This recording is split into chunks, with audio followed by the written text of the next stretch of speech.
लोकतंत्र राउंडअप में आपका स्वागत है। मैं हूं आपके साथ शालिनी खंडेलवाल और मैं हूं प्रतिबिंब शर्मा। लोकतंत्र राउंडअप में हम लेकर आए हैं इस सप्ताह की ऐसी बड़ी खबरें जिससे लोकतंत्र पर विश्वास बढ़ता है। ऐसी खबरें जिनसे राष्ट्रीय और वैश्विक लोकतंत्र मजबूत होता है। शुरुआत करते हैं हेडलाइंस से। राष्ट्रपति भवन में आयोजित भव्य समारोह में साल 2020 और 2021 के लिए विभिन्न क्षेत्रों में उत्कृष्ट काम करने वाले लोगों को पद्म पुरस्कारों से सम्मानित किया गया। उपराष्ट्रपति एम वेंकैया नायडू ने नालंदा में छठे धर्म धम्म अंतर्राष्ट्रीय सम्मेलन का किया उद्घाटन। इस अवसर पर उपराष्ट्रपति ने कहा, धर्म धम्म परंपराओं में कोविड के बाद विश्व के सामने उभरती चुनौतियों के लिए समावेशी जवाब मौजूद। डॉक्टर राजेंद्र प्रसाद कृषि विश्वविद्यालय पूसा के दूसरे वार्षिक दीक्षांत समारोह को संबोधित करते हुए उपराष्ट्रपति एम वेंकैया नायडू ने ग्रामीण क्षेत्रों में रोजगार बढ़ाने के लिए कृषि आधारित उद्योगों को प्रोत्साहित करने का आह्वान किया। प्रधानमंत्री नरेंद्र मोदी ने केदारनाथ में 400 करोड़ की कई विकास परियोजनाओं की रखी आधारशिला और राष्ट्र को किया समर्पित। कहा, देश की सफलता अब पुराने मापदंडों पर आधारित नहीं, सेना को आत्मनिर्भर बना रहा है भारत। लोकसभा अध्यक्ष ओम बिरला ने राज्य स्तरीय क्रॉस कंट्री दौड़ का किया हरी झंडी दिखाकर शुभारंभ और प्रतियोगिता में शामिल प्रदेश भर के खिलाड़ियों का उत्साह बढ़ाया।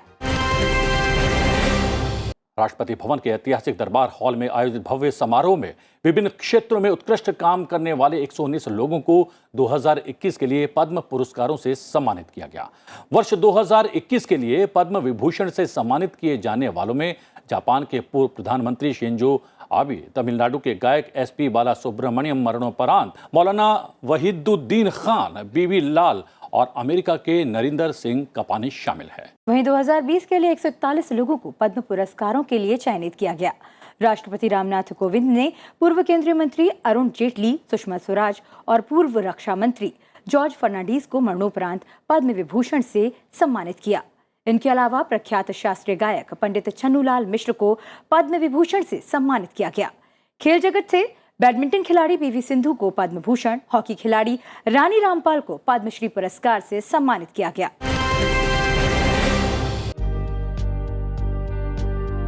राष्ट्रपति भवन का ऐतिहासिक दरबार हॉल। राष्ट्रपति, प्रधानमंत्री, उपराष्ट्रपति समेत देश की सबसे ताकतवर हस्तियों का जुटान। सोमवार यानी 8 नवंबर को राष्ट्रपति रामनाथ कोविंद ने पद्म पुरस्कार प्रदान किए। कुल 119 लोगों को ये पुरस्कार दिए गए। 10 लोगों को पद्म भूषण, 7 को पद्म विभूषण और 102 लोगों को पद्मश्री से सम्मानित किया गया। सम्मान पाने वाले 119 लोगों में 29 महिलाएं और एक ट्रांसजेंडर भी शामिल है।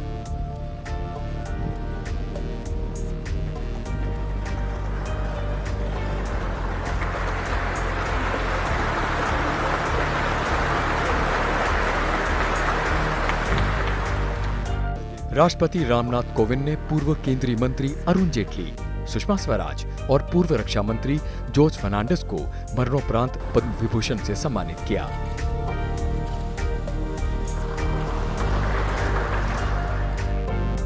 इनके अलावा प्रख्यात शास्त्रीय गायक पंडित छन्नूलाल मिश्र को पद्म विभूषण से सम्मानित किया गया।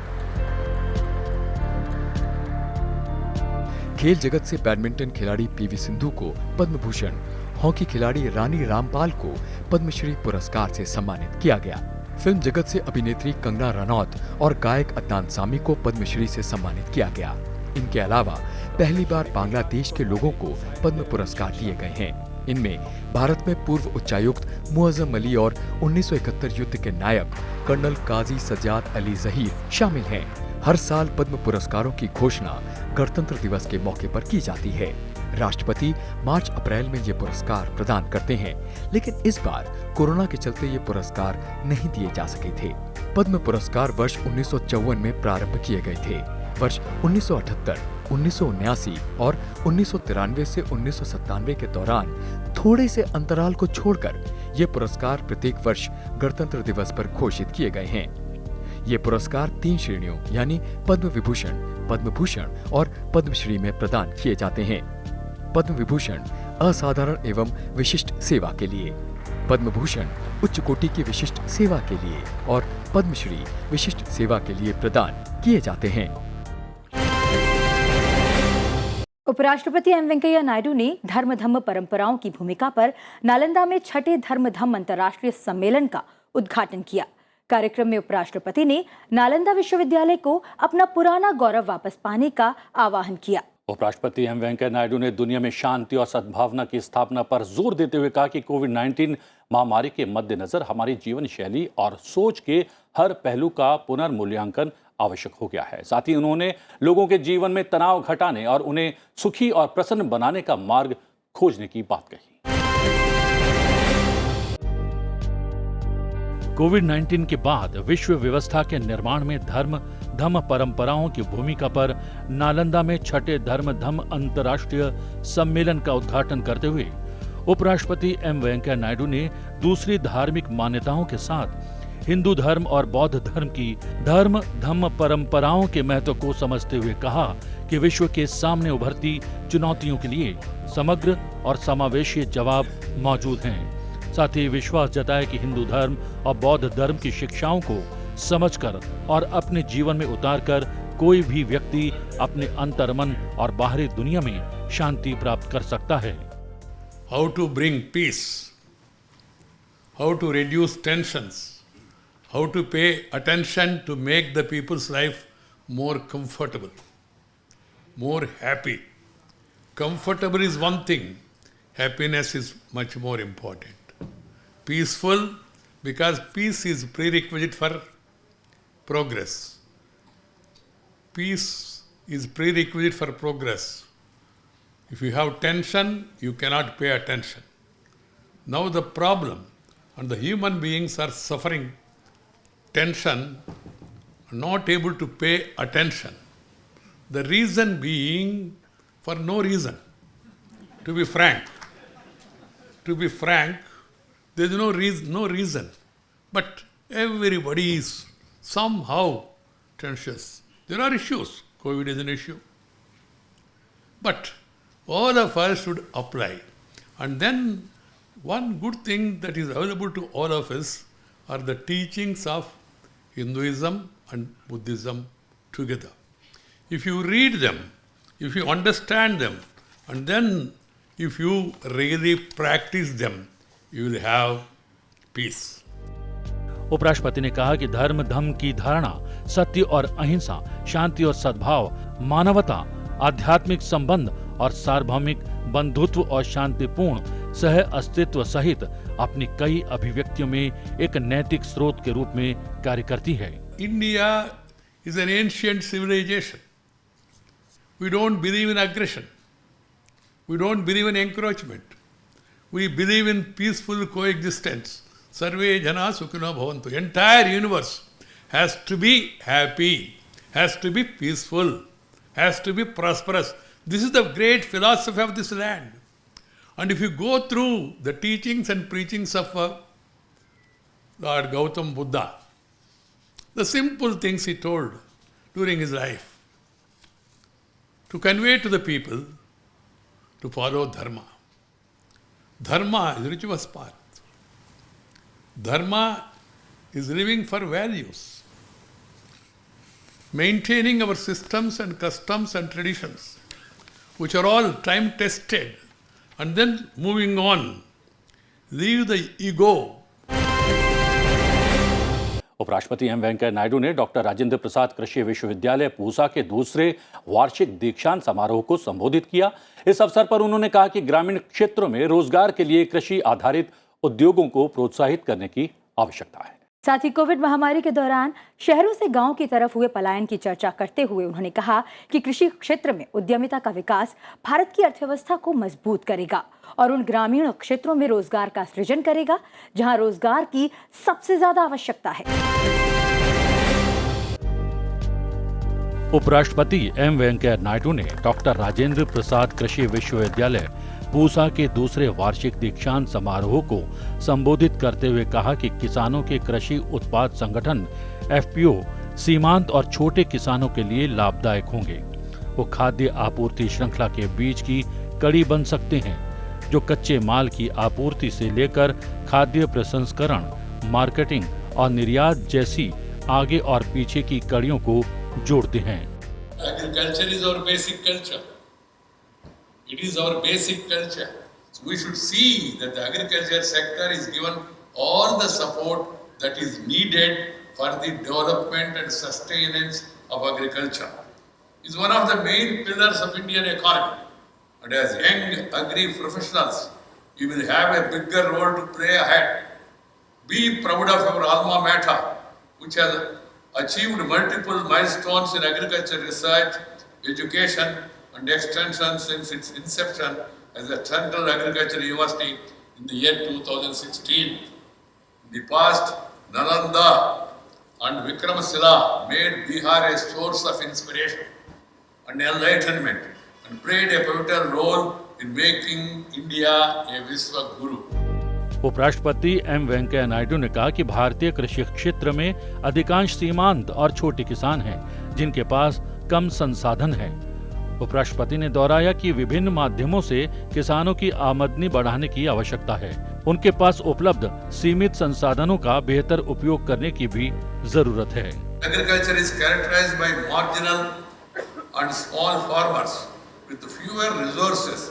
Increasing the income of farmers through various sources, including improved resource use efficiency, is of utmost importance.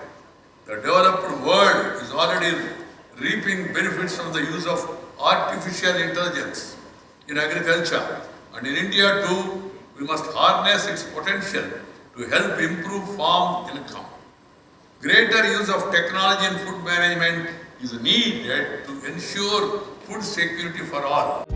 उपराष्ट्रपति ने देश में अनाज का रिकॉर्ड उत्पादन करने के लिए किसानों का अभिनंदन करते हुए कहा कि देश परिश्रमी किसानों और अग्रिम पंक्ति के कोविड योद्धाओं के प्रति सदैव ऋणी रहेगा।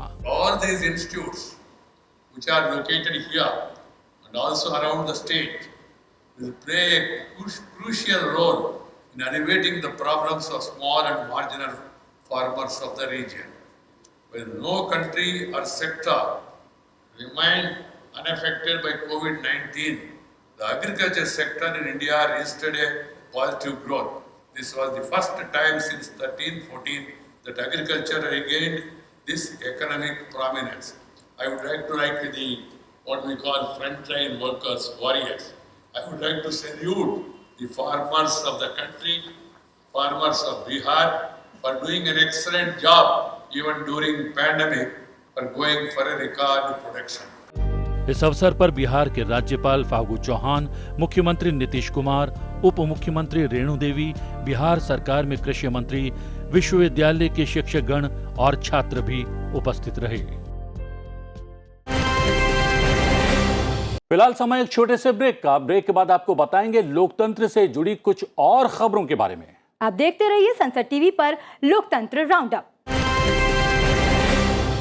ब्रेक के बाद आपका एक बार फिर से स्वागत है कार्यक्रम लोकतंत्र राउंड अप में। प्रधानमंत्री नरेंद्र मोदी बाबा केदारनाथ के दर्शन के लिए पहुंचे। उन्होंने केदारनाथ में 400 करोड़ रुपए की विभिन्न विकास परियोजनाओं की आधारशिला रखी और उसे राष्ट्र को समर्पित किया। इस दौरान प्रधानमंत्री मोदी ने बाबा केदारनाथ के दर्शन और रुद्राभिषेक करने के साथ ही आदि शंकराचार्य की प्रतिमा का अनावरण भी किया। लोगों को संबोधित करते हुए प्रधानमंत्री ने एक तरफ जहां उत्तराखंड के विकास का जिक्र किया तो वहीं तीर्थ स्थानों के पुनरुद्धार की बात कही। प्रधानमंत्री ने अयोध्या, मथुरा, काशी और सारनाथ में चल रहे कामों का जिक्र करते हुए कहा कि आज हमारी विरासत को पुराना गौरव वापस मिल रहा है।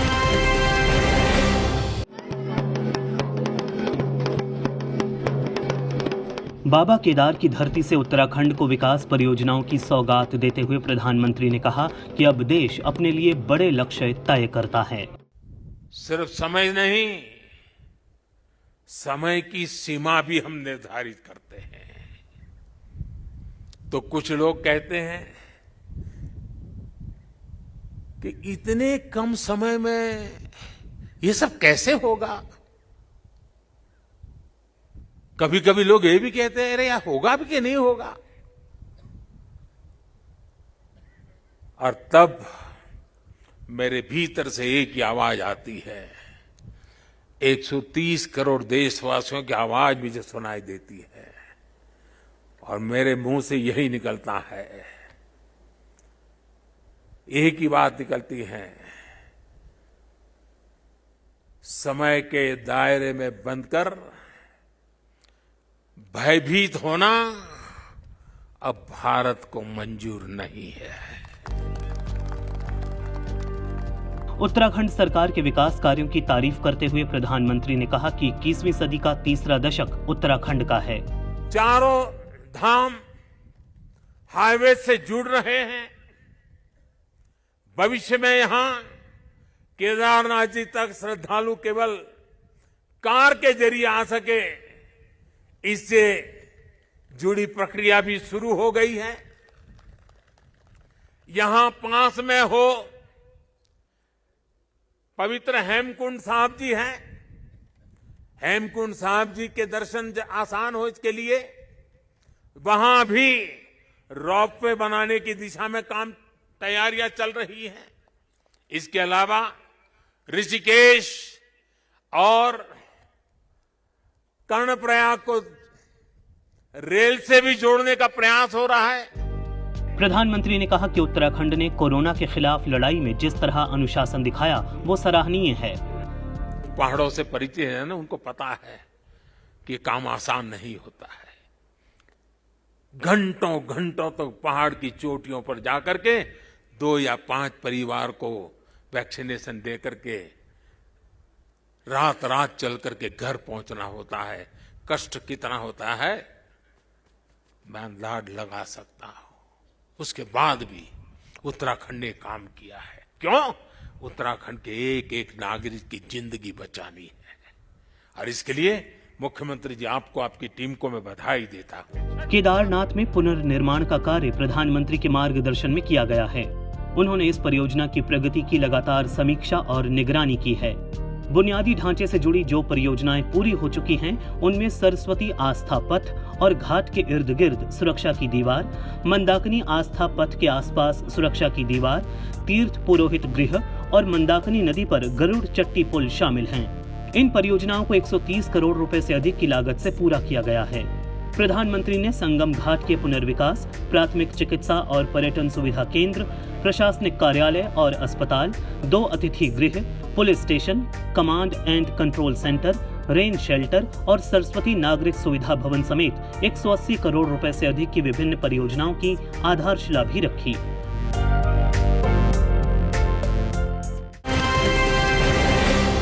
लोकसभा अध्यक्ष ओम बिरला ने राज्य स्तरीय क्रॉस कंट्री दौड़ का शुभारंभ किया। लोकसभा अध्यक्ष ने हरी झंडी दिखाकर दौड़ का शुभारंभ किया। इस अवसर पर उन्होंने कहा कि खेल हमें फिट रखते हैं और स्वस्थ प्रतिस्पर्धा पैदा करते हैं और टीम भावना का भी विकास करते हैं।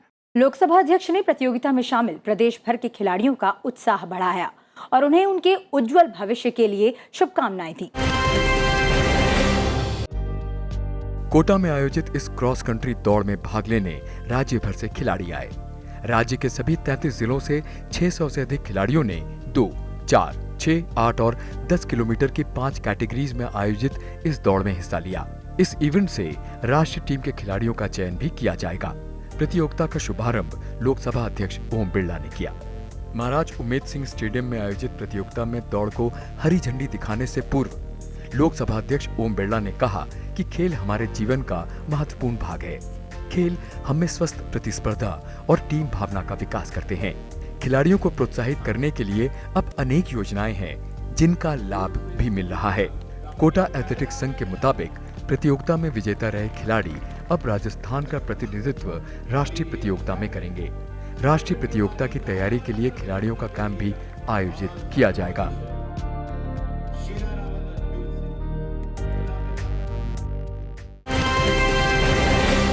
देश भर में सूर्य भगवान को समर्पित लोक आस्था का छठ पर्व पूरी श्रद्धा और भक्ति के साथ मनाया गया। छठ के पावन पर्व पर लोकसभा अध्यक्ष ओम बिरला ने सभी को शुभकामनाएं दी। प्यारे देशवासियों, लोक आस्था के महान पर्व छठ पूजा की आप सबको बहुत बहुत बधाई, शुभकामनाएं। हमारे देश के पूर्वांचल से आरंभ हुआ ये पर्व आज सही अर्थों में वैश्विक पर्व बन गया है। 4 दिनों तक चलने वाला इस पर्व के दौरान सृष्टि के प्राणदाता भगवान भास्कर के रूप में प्रकृति की उपासना, आस्था और विश्वास के साथ इसको मनाया जाता है। हमारे पूर्वांचली बंधु विश्व में जहाँ कहीं भी रहते हैं, अपने परिश्रम और सेवाभावी स्वभाव से उन्होंने अपना एक विशिष्ट स्थान बनाया है। उन्होंने भारत की संस्कृति, परंपराओं और त्योहारों को भी प्रसार किया है। यही कारण है जब वे इस लोक पर्व को धूमधाम तथा उल्लास से मनाते हैं तो अन्य धर्मों, संस्कृति, भाषा और देश के लोग भी उनके इस उत्सव में भाग लेते हैं। छठ पर्व सच्चे अर्थों में लोक पर्व है। सभी प्रकार के सामाजिक और आर्थिक भेदभाव को भूलकर ये पर्व सामुदायिक उत्सव के रूप में मनाया जाता है। मेरी ईश्वर से कामना है छठ का ये पर्व सभी देशवासियों के जीवन में खुशहाली और सर्व समृद्धि लेकर आए, सबके जिन में खुशी लेकर आए। आप सबको छठ की बहुत बहुत मंगल शुभकामनाएं। लोकतंत्र राउंड अप में आज के लिए बस इतना ही। लोकतंत्र से जुड़ी महत्वपूर्ण खबरों के साथ फिर हाजिर होंगे। तब तक के लिए दीजिए हमें आज्ञा। लेकिन जाने से पहले एक जरूरी बात, आप हमारे कार्यक्रम लोकतंत्र राउंड अप को संसद टीवी के YouTube चैनल पर भी देख सकते हैं। हमें आपकी प्रतिक्रियाओं का इंतजार रहेगा। मुझे और प्रतिबिंब को दीजिए इजाजत। नमस्कार।